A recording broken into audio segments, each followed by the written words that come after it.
Hello everyone, welcome to chemistry at finger tips. आज हम chemistry का first chapter chemical reaction and equation का study करने जा रहे हैं। That is today's lecture on chemical reaction and equation. This lecture will be helpful for CBSE student, right, and other state board, those who are comfortable to understand the lecture in Hindi and English, right. So अभी आप देखिए कि यहाँ पे क्या पढ़ना है मुझे, chemical reaction and equation. So what is the meaning of it? It means that you will have to study about reaction and equation. In this chapter we will study about only reaction and equation. So first of all, जो question arise होता है आपके mind में कि ये reaction है क्या, what is reaction. तो रिएक्शन से पहले क्या लगा हुआ है, chemical reaction. So the complete sense of chemical reaction क्या होती है कि when there is a change in a substance, यदि किसी भी सब्सटेंस में यदि आपको कुछ चेंज दिखता है तो वहां पे क्या हुआ होगा, chemical reaction. Just like if you wants to know about the practical phenomenon of the chemical reaction, then think about the rusting of iron. जो पीस ऑफ आयरन होता है उसमें रस्टिंग होना क्या होता है, ये एक रासायनिक परिवर्तन है, केमिकल चेंजेस है वहां पे। तो बिफोर विच जब आपका पीस ऑफ आयरन था, यदि वो रखा हुआ है कहीं पे without any contact of water, तो उस पर कोई रस्टिंग नहीं होती है। तो हम लोग उसी के लिए क्या करते हैं कि उस आयरन के जो पीस होता है उस पर कलर कर देते हैं, ठीक है, किसी का चीज का कोटिंग कर देते हैं हम, ठीक है। क्यों? क्योंकि वह वाटर के संपर्क में ना आए। जब वो पीस ऑफ आयरन जब आप विदाउट एनी कोटिंग आप कहीं पे रख दिए हो, ठीक है, तो आफ्टर फ्यू डेज आप क्या देखोगे, उस पे रस्टिंग हो गई। दैट इज वहां पे आपको क्या दिखा, एक केमिकल चेंज दिखा। सो वही केमिकल चेंज जो है वो क्या कहलाता है, chemical reaction. So the definition of chemical reaction भी यही होता है कि व्हेन टू और more substance is react to each other, then it will form the new product, that is new substance. तो वो जो सब्सटेंस होता है that is called the chemical reaction. तो वहां पे आपको क्या दिखा कि जब टू और उससे ज्यादा सब्सटेंस जब रिएक्शन किया तो वहां पे क्या हुआ, एक केमिकल चेंजेस हुए, ठीक है।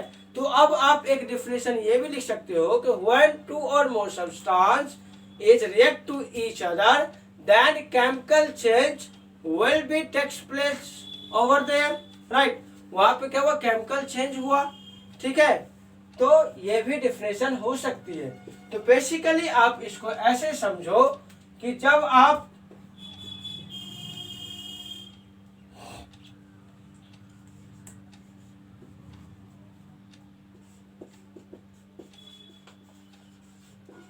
हाइड्रोजन है प्लस ऑक्सीजन है, तो ये आपको क्या देता है, वाटर।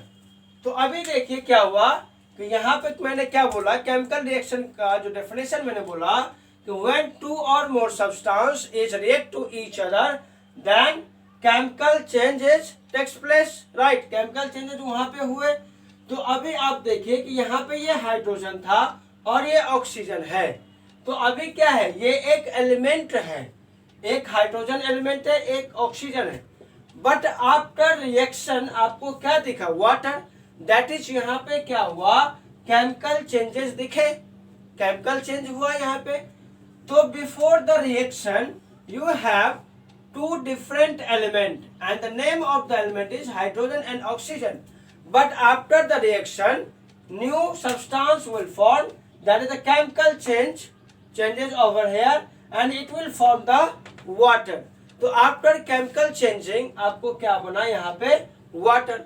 तो केमिकल रिएक्शन का मीनिंग क्या आया कि जब दो से ज्यादा पदार्थ या दो पदार्थ जब मिलके रिएक्शन करेगा तो आपको एक केमिकल चेंज, रासायनिक परिवर्तन दिखेगा यहाँ पे, that is the chemical changes.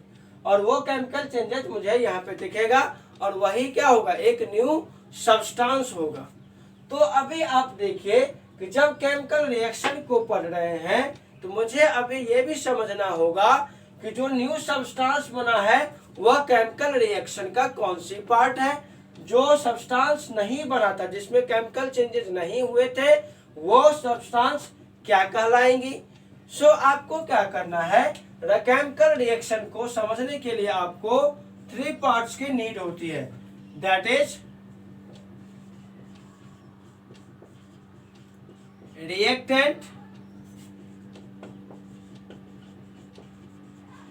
Arrow and last the product. So यदि आपको केमिकल रिएक्शन समझना है देन आपको ये 3 बातें जो है आपको ध्यान रखने पड़ेंगे, that is you must know about the reactant and also the product. अब how to know about the reactant, which one is reactant, which one is product. तो आप कुछ नहीं करोगे, सिंपल एरो को आपको देखना है कि एरो का डायरेक्शन किधर है। तो मान लेते हैं कि अभी यहाँ पे ए है, यहाँ पे बी है, ठीक है, और यहाँ पे सी है और यहाँ पे ऐसे डी लिखा हुआ है, ठीक है। Let us suppose that A is a element and B is any element. और सिंपल आप ऐसे समझो, ए कोई सब्सटेंस है, बी कोई अदर सब्सटेंस है। Similarly in this case C and D are 2 different substance, right. ये ऐसे है। अभी आप देखो, यदि आपको रिएक्टेंट पहचानना है, प्रोडक्ट पहचानना है, तो आपको कहीं पे नहीं देखना है, सिंपल आपको देखना कहाँ है, you must have to look over here. यहाँ पे ये एरो मार्क है, जिस एरो मार्क में आप देखो कि इसकी डायरेक्शन किधर है, किस ओर है। तो आप सिंपल बोलोगे कि ये जो एरो मार्क है वो क्लियरली दिख रहा है कि ए से बी की ओर जा रहा है। इट मीन्स दैट ये एरो है, तो एरो ए से बी की ओर जा रहा है, इसका मतलब ए से सब्सटेंस बी में चेंज हो रहे हैं। तो यहाँ पर ये जो एरो मार्क का डायरेक्शन है जिस ओर है, तो इस एरो मार्क के लेफ्ट और क्या हो जाएगा, रिएक्टेंट, और राइट साइड में क्या हो जाएगी, प्रोडक्ट। समझ में आया। मतलब क्या करना है, यदि आपको रिएक्टेंट और प्रोडक्ट एग्जाम में पूछता है लिखने के लिए, तो आप सिंपल क्या करोगे, डायरेक्टली आपको एरो मार्क देखना है, उस एरो मार्क के लेफ्ट और में जो भी प्रेजेंट होगा दैट इज रिएक्टेंट, और उसका जो होगा राइट और में वो होगा प्रोडक्ट। अब देखो, अब बोलोगे कि यहाँ पे एरो मार्क किधर है, इसका लेफ्ट तो इधर है, इसका लेफ्ट इधर है। नहीं, आपको हमेशा जिस और डायरेक्शन है एरो का वैसे आपको देखना है। तो अभी डायरेक्शन कैसे दिख रहा है, डी से सी की ओर जा रहा है, दैट इज ये जो एरो मार्क है सो डी से सी में चेंज हुआ है, दैट इज इसका जो लेफ्ट पार्ट होगा वो हम ऐसे देखें, ये हमारे लेफ्ट पार्ट है, ये राइट पार्ट है। तो यहाँ पे क्या हो गया, डी से सी की ओर जा रही है, एरो डायरेक्शन इस ओर है, तो इसका क्या हो जाएगा, ये जो डी पार्ट है दैट इज रिएक्टेंट, और ये जो पार्ट है वो क्या हो गया, प्रोडक्ट। तो क्लियर हुआ। अब सिंपल, अब आप रिएक्टेंट और प्रोडक्ट को इजीली आप समझ सकते हो, ठीक है। तो अभी आपको केमिकल रिएक्शन समझने के लिए जो नीड थी रिएक्टेंट का, प्रोडक्ट का और एरो मार्क का, वो हम समझ गए। तो रिएक्टेंट और प्रोडक्ट निकालना it depends upon the arrow direction, एक कंक्लूजन है यहाँ पे। अभी देखिए कि आगे क्या है।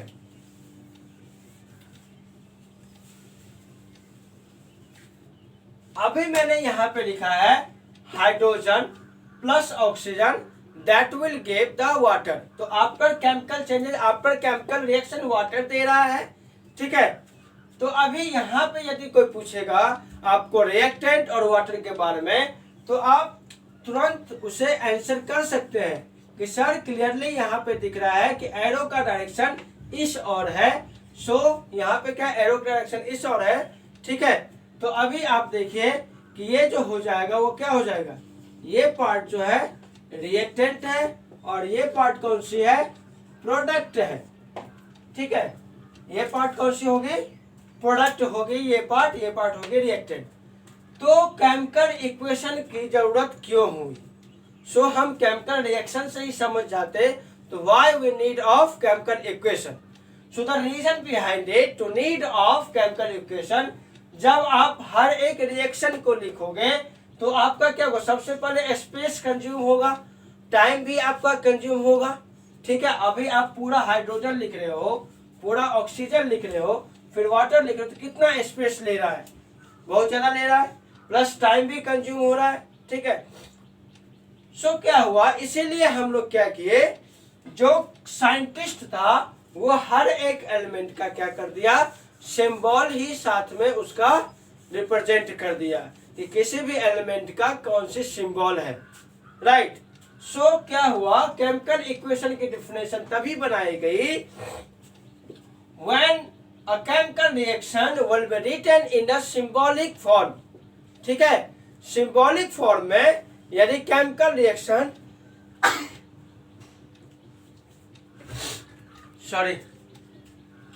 सो क्या है, केमिकल रिएक्शन को सिंबॉलिक फॉर्म में जब लिखा तो उसे ही क्या कह दिया गया, केमिकल इक्वेशन, ठीक है। तो केमिकल इक्वेशन क्या कहा गया कि when a chemical reaction that will be represent in a symbolic form then it is known as a chemical equation. So how will you represent the chemical reaction in a symbolic form. So यदि आपको symbolic form में किसी भी equation को लिखना है तो you must have to remember the all the symbol of each element, right. So let us see in this example, so the hydrogen, the symbol of hydrogen will be written as H and oxygen is O, right. So H and O, but the oxygen is O2. अब now, अब यहाँ पे क्या है कि ये water कैसे form करा, ठीक है। तो वो हम बताएंगे केमिकल रिएक्शन कैसे बनाते, कैसे बनता है। अभी आप बेसिक समझो कि हाइड्रोजन है ये, ऑक्सीजन है ये, तो आपको क्या करना है, यहाँ पे सिंपल क्या बनेगा, H2O। आप पढ़ते आ रहे हो हमेशा,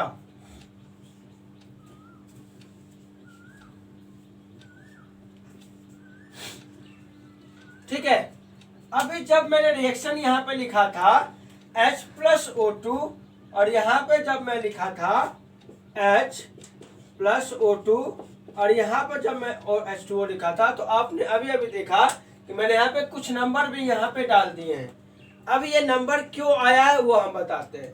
अभी आप मुझे बताओ कि यदि कोई सब्सटेंस है केमिकल रिएक्शन कर रहा है, तो केमिकल रिएक्शन कोई सब्सटेंस क्या उसकी क्वांटिटी घटेगी, यदि घटेगी, ठीक है, तो किसका घटेगी, जो घटेगा अमाउंट वो घटेगा रिएक्टेंट का। तो जब डिक्रीज कर रहा है अमाउंट रिएक्टेंट का, तो प्रोडक्ट में क्या होगा, सेम अमाउंट इंक्रीज करेगा। तो जब अमाउंट डिक्रीज कर रहा है, क्वांटिटी डिक्रीज कर रही है रिएक्टेंट का सब्सटेंस का, तो क्वांटिटी इंक्रीज करेगा प्रोडक्ट के सब्सटेंस में। इसका मतलब क्लियर हो रहा है कि जो प्रोडक्ट की तरफ होगे अमाउंट सब्सटेंस का, वही सेम होगा किधर, रिएक्टेंट में। तो अभी आप देखो कि जब H प्लस O2 H2O है, तो प्रोडक्ट में मुझे दिख रहा है 2 number of hydrogen and 1 number of oxygen, but in case of reactant there is only 1 number of hydrogen and 2 number of oxygen. So ये कैसे पॉसिबल है, ये तो यहाँ पे दिख रहा है कि इसकी क्वांटिटी डिफरेंट आ रही है। तो इसलिए यहाँ पे जो कॉन्सेप्ट आती है वो आ जाती है बैलेंसिंग करने की, that is the balance equation. इसलिए हम लोग बैलेंस करते हैं, इसीलिए क्या करते हैं, बैलेंस करते हैं। तो रीजन आपको पता चला, तो इसीलिए मैंने क्या किया, यहाँ पे 4 and 2 ऐड किए। आपको हम बताएंगे trick to balance the equation, वो भी ट्रिक बताएंगे हम आपको। तो अभी आपने ये देखा कि इसका सिंबॉलिक रिप्रेजेंटेशन ये हुआ, तो यही क्या हो गई, केमिकल इक्वेशन हो गई। सिमिलरली अदर एग्जांपल यदि आप लो तो आप क्या लिखोगे, जिंक प्लस हाइड्रोजन सल्फेट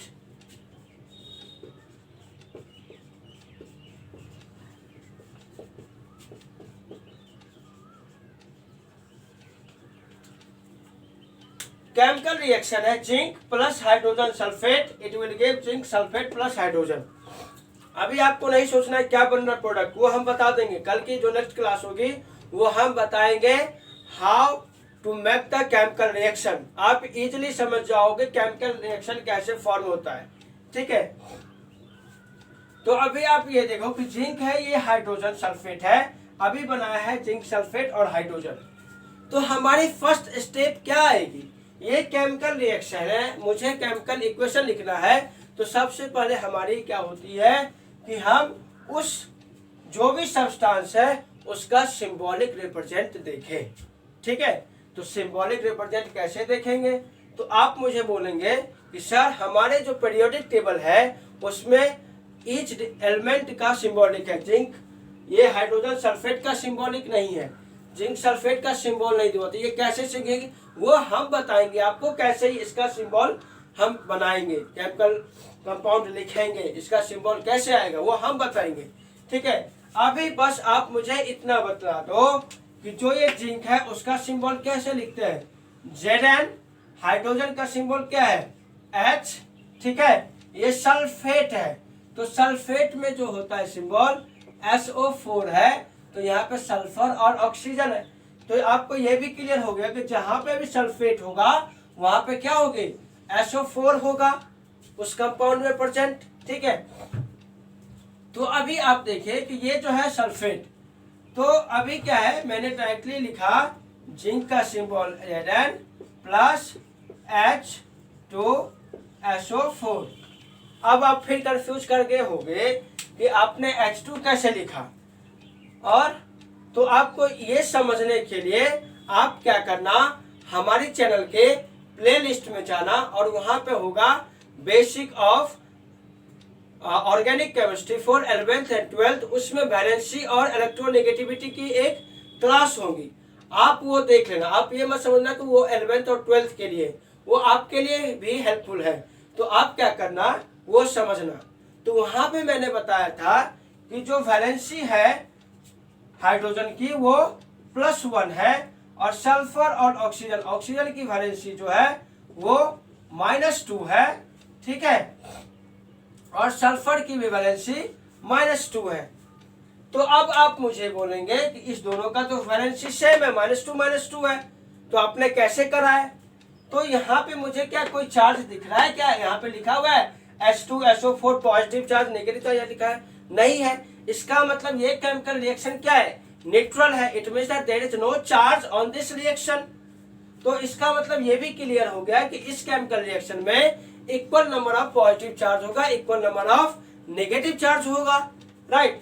तो अभी आप देखिए कि अब आ जाती है नेक्स्ट कॉन्सेप्ट इलेक्ट्रोनेगेटिविटी की, ठीक है। इलेक्ट्रोनेगेटिविटी का मतलब ये है कि सल्फर और ऑक्सीजन में किसका ज्यादा इलेक्ट्रोनेगेटिविटी होगा, ठीक है। अभी जो है ऑक्सीजन, ठीक है, तो ऑक्सीजन का वैलेंसी है -2, इसका वैलेंसी है 2 -2। तो सल्फर और ऑक्सीजन का बात करें हम, ठीक है, तो इसकी वैलेंसी -2 में हो गई, क्लियर। क्यों, क्योंकि ऑक्सीजन की इलेक्ट्रोनेगेटिविटी ज्यादा है सल्फर से, ठीक है। तो ऑक्सीजन की इलेक्ट्रोनेगेटिविटी ज्यादा है, इसका मतलब इसके पास भी ज्यादा नेगेटिव चार्ज है, ठीक है, नेगेटिव आयंस है। तो नेगेटिव आयंस इसके पास में है, तो इसके पास में कौन सी आयन होंगी, प्लस, क्योंकि जो भी केमिकल रिएक्शन फॉर्म होता है combination of positive charge, combination of negative charge. तो यहाँ पे ऑक्सीजन का जब नेगेटिव आ गया तो इसका क्या होगा, प्लस आएगा। अब प्लस कितना लेंगे, तो अब आप मुझे ये बताइए कि ये सल्फर है, तो सल्फर का एटॉमिक नंबर 16 है, तो हम कैसे लिखते हैं इलेक्ट्रॉन कॉन्फ़िगरेशन 286, ठीक है। तो हमने ये भी बताया है उस वीडियो में इलेक्ट्रॉन कॉन्फ़िगरेशन कैसे लिखते हैं वो भी समझाया हुआ। इसलिए आप ये मत सोचना कि हम डायरेक्ट ये लिख रहे हैं। तो आप ये जो है ये पढ़ने से पहले आप हमारी प्लेलिस्ट में जा कर के ऑर्गेनिक जो बेसिक ऑफ ऑर्गेनिक केमिस्ट्री है वहाँ पे आप वैलेंसी और इलेक्ट्रोनेगेटिविटी की क्लास देख लेना, ये समझ में आ जाएगा, कोई भी डाउट नहीं रहेगा। अभी 286 है, इसके पास में ये जो 16 नंबर है वो क्या है, atomic number. It means that it is having a 16 number of positive charge, 16 number of negative charge. तो ऑक्सीजन का मैंने नेगेटिव लिया है तो पॉजिटिव लेना है तो कितना लेंगे, पॉजिटिव आउटर कितना हो जाएगा +6, तो इसका +6 है। ठीक है, तो SO4 की बात करें तो 4 नंबर ऑफ ऑक्सीजन है। तो यहाँ पे क्या हो जाएगा 4 -2 × 4 दैट इज SO4। चार्ज कितना हो गया +6 -6 कितना बच रहा है -2। तो SO4 के ऊपर में कितनी चार्ज आएगी -2 आ गई। अब देखिए ये जो पार्ट है इसके ऊपर में कितना चार्ज आया -2। अब हम हाइड्रोजन की वैलेंसी जानते हैं कितना होता है +1। So there are 2 number of hydrogen elements, so यहाँ पे कितनी चार्ज आएगी +2। अभी देखिए ये बैलेंस है, +2 और -2 क्या हो गया कैंसिल हो जाएगा दोनों एक दूसरे से, तो चार्ज कितनी आ गई 0। समझ में आया, इसीलिए ऐसा लिखा था। तो अभी देखिए अब तो यहाँ पे क्या बना है अब जिंक सल्फेट, तो ZnSO4 +H2। इसे बैलेंस करने की जरूरत नहीं है क्योंकि आपको क्लियरली दिख रहा है 2 number of hydrogen element in the reactant is same as the 2 number of hydrogen element in the product. 1 number of zinc, 1 number of zinc, 1 number of sulphur, 1 number sulphur and 4 number of oxygen, 4 number of oxygen. So it is a balanced equation जो मैं समझाऊंगा next class में। क्या क्या आपके next class जो अब होगी उसमें हम आपको बताएंगे केमिकल रिएक्शन कैसे बनाते हैं, how to make the chemical reaction, उसका ट्रिक बताएंगे। सेकेंड आपका जो क्लास होगी वो क्या हो जाएगी बैलेंस्ड इक्वेशन का, how to balance the chemical equation. So thank you so much for watching the videos. Please like, subscribe and share, और आप लोग कमेंट करिए और मुझे बताइए आपको कैसा लग रहा है क्लास।